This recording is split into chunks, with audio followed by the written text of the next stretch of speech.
I'm Jake. I'm Tom. I might sneeze any second, so just keep going. We are VIMTV. Today, a new rock outfit, maybe not new, but new to us, I guess. Kylesa, Spiral Shadow. This one's been picking up some hype, some serious hype around different reviewers out there. So we wanted to do it and give you guys our opinions. If you haven't heard of Kylesa, check them out. We got links all over the place.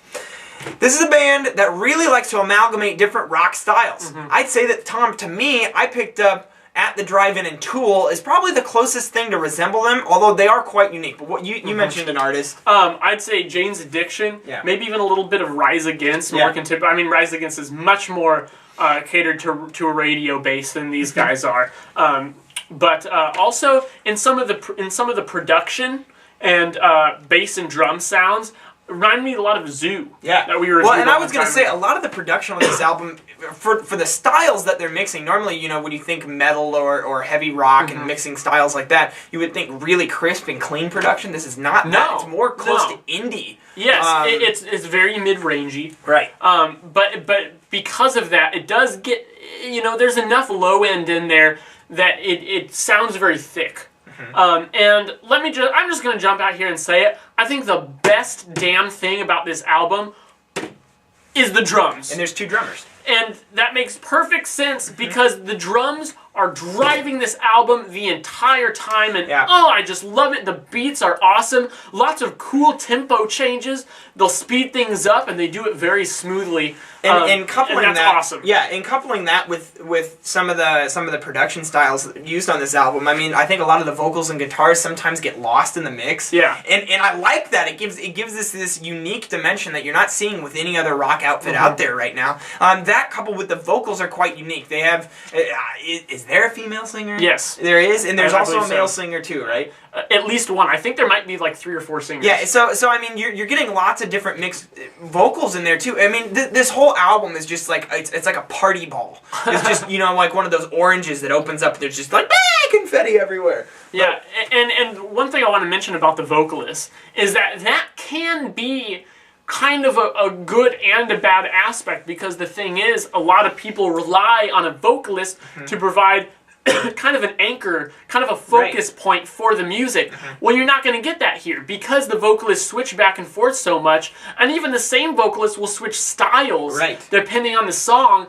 It sounds sometimes more like a compilation, kind of like you're listening to an Apocalyptica, the cello metal band, who they get the guest vocals to come in, the guest vocalists to come in and do vocals. Sometimes it almost feels like that, but I think that the production and the drums, and even sometimes that kind of grungy bass sound, is really what albumizes this record and makes it something that you can listen to straight through and tell that it's the same people working on it. Yeah, and the vocals definitely become a defining characteristic of the sound because you're always forced to listen to them. Yes. But on top of it, you know, you mentioned the albumized. This thing it's 11 tracks. Man, does this thing flow perfectly? And I think the reason why is there's not a long song on this album. No. They're all about 3.5 minutes. I think the title track's like 5, and that's the longest. I think you're right. There's actually a couple that get up to around 5 minutes, but it's not like, you know, we're gonna review Hey Marseille today, and they had like 6.5 minute long songs. It's not like that. These are very brief, and I love that control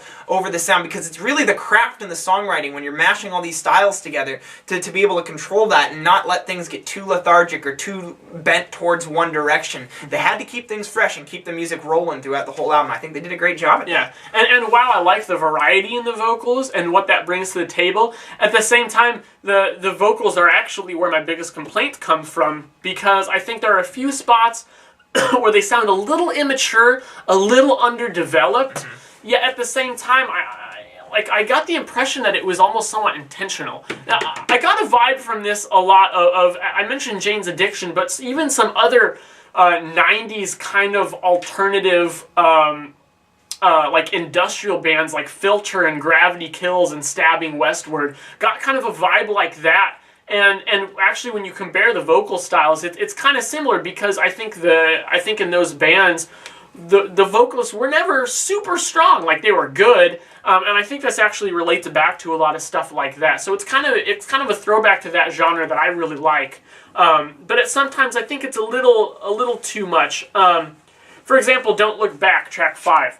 That's actually going to be one of my track picks. So just spoil that now. So I want to say that because I don't want you to think I hate that song. But that's one where the vocals sound a little immature. I think they're just kind of shouting at you, I mean, it's something that I would think I would hear from a local band. And it's one of the more mainstream songs on the album too. It sounds to me as if like Pavement made a hard rock and metal song. I wrote down Weezer. Yeah, or like Pixies, some band like that. And once again, some '90s artists. I think there's a lot of influence there.